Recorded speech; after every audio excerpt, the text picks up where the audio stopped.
C'est carrément comique. Enfin, il vaut mieux faire rire que faire pleurer. C'était quand? Quand Lewis a été nommé à Rabat en 1945, après la guerre, enfin, 46, je ne sais plus très bien. Tiens, maman, toi à la radio quand tu as commencé. Vous avez des goodies sous mon bonnet. Ah, tiens, ça c'est le lycée français de Rabat. Et c'est ta classe? Non, ou celle de Tessa? Fais voir.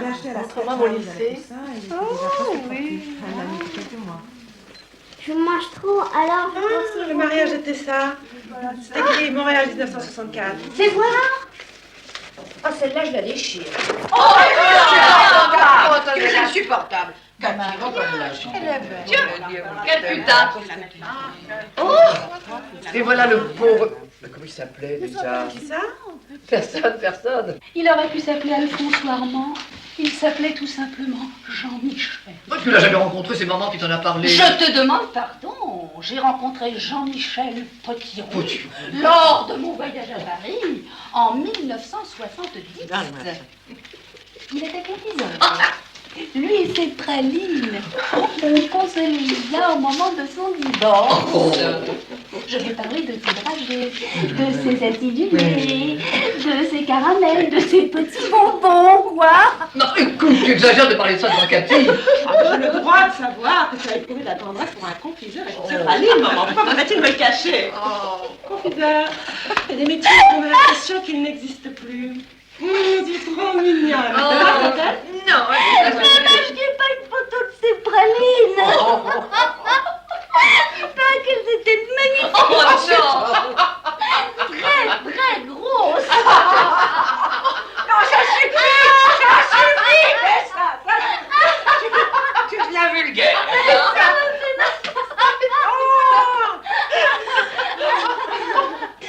Lewis, quand il était dans la rafle. Ah, c'est maman quand elle avait que 5 ans. C'est ça? Regarde comme tu es mignon. Venez, Charles, avec les deux petits, Disa et Tessa. Mais c'est toi, Liane. Oui, je devais avoir 6 ans. Qu'est-ce que t'étais mimi. Oui, j'ai bien changé. Hein. Ils ont les parents avec une magnifique entreprise. Qui est-ce qui a fait cette photo? Je m'en souviens pas du tout. Il faisait des extraits comme croque-mort pour les enfants. Quand je suis venue habiter avec vous, porte de Saint-Cloud. Tu te rappelles quand c'est En trouvé 69. 69? C'est quand j'ai marié Pierrot, moi. Oui. En 69, Pierrot a quitté Isa et Cathy, et Lewis est mort. J'arrive pas à imaginer qu'on a vécu ailleurs que dans la maison de Meudon. J'ai l'impression qu'on a toujours vécu dans cette maison. Je n'ai pas voulu le marier. L'épouser. Et celui-là, que je n'ai jamais C'était à qui? À Tessa? À Isa? Moi, j'ai aimé que des Non. étudiants, des Malheureusement, il n'est pas à moi. des médecins. Je sais pas qui ça peut être.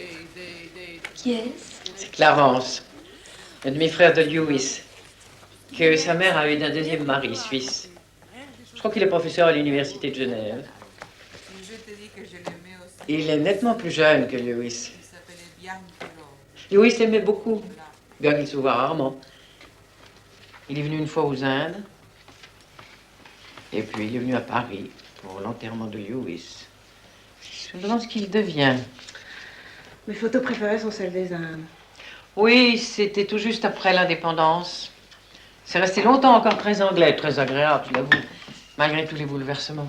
Quelle chance vous avez eu de vivre tout ça. Tout ce que je voudrais voir, ça n'existe plus. Même l'Amérique que je voudrais connaître, c'est plus celle d'aujourd'hui.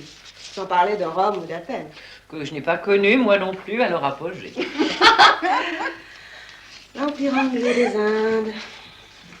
Ça me fait rêver. Pardonne-moi, Cathy, mais là, tu dis des conneries. Pense qu'est-ce que c'était vraiment les colonies. Ce n'était pas les rêves, c'était les cauchemars. Peut-être les esclaves noirs, ils te font rêver aussi. Fous-moi la paix, Agostina, avec ton prêchi-prêcha politique. Je sais tout ça. Mais il y a toute une littérature qui m'a fait aimer des époques, des univers qui ont disparu et qui reviendront jamais. Donc je peux dire ça sans être interné dans un hôpital psychiatrique, j'en profite. Vive l'Empire anglais des Indes! Non, avec les gens comme toi et la nostalgie, le monde ne bouge pas. Les progrès vont à reculons. Les enfants de 8 ans, ils travaillent dans les usines. Les esclaves dans les maisons. Mais pardon, il y a toujours des esclaves dans les maisons. Il suffit de voir comment tu traites ta femme de ménage portugaise à Paris. Avec des gens dans ton style, c'est toujours « Faites ce que je dis, mais ne faites surtout pas ce que je fais. » Ah, ça, je ne comprends pas. Quand on se met en colère, on dit n'importe quoi en France. Zut, arrêtez de crier toutes les deux et de rabâcher toutes ces banalités. Regardez plutôt la beauté et l'allure de cet homme. Le grand amour de maman, Lord Mountbatten, dernier vice-roi des Indes. Dickie Mountbatten. Toutes les femmes étaient amoureuses de lui. Quand je pense à la façon dont on l'a tué. Je ne veux pas discuter encore avec toi, mais... On va pas recommencer. On a déjà passé toute une nuit à hurler sur ce sujet. Ça suffit. Écoute, il faut essayer de voir les choses sur un plan plus général et pas toujours personnel. Si je devais Agostine à la ferme. au XXe siècle, Piacere. je dirais que c'est la politique. C'est comme la religion au Moyen-Âge. Tu dis des bêtises, Tessa. Je suis sûre que non. Et dans quelques siècles, je suis sûre qu'on me donnera raison. J'ai envie de Mieux vaut tard l'inviter. que jamais. Qui ça? Le petit Clarence. Je suis sûre qu'il pourrait m'aider pour toute la partie officielle de la carrière de Lewis. Et puis je sais que Lewis et lui ont correspondu régulièrement.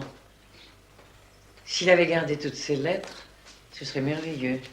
Regarde, toi et moi, papa. Un Suisse à moitié anglais. Je me demande ce que ça donne. Les cafards, chérie. Oh, en fait, il était charmant.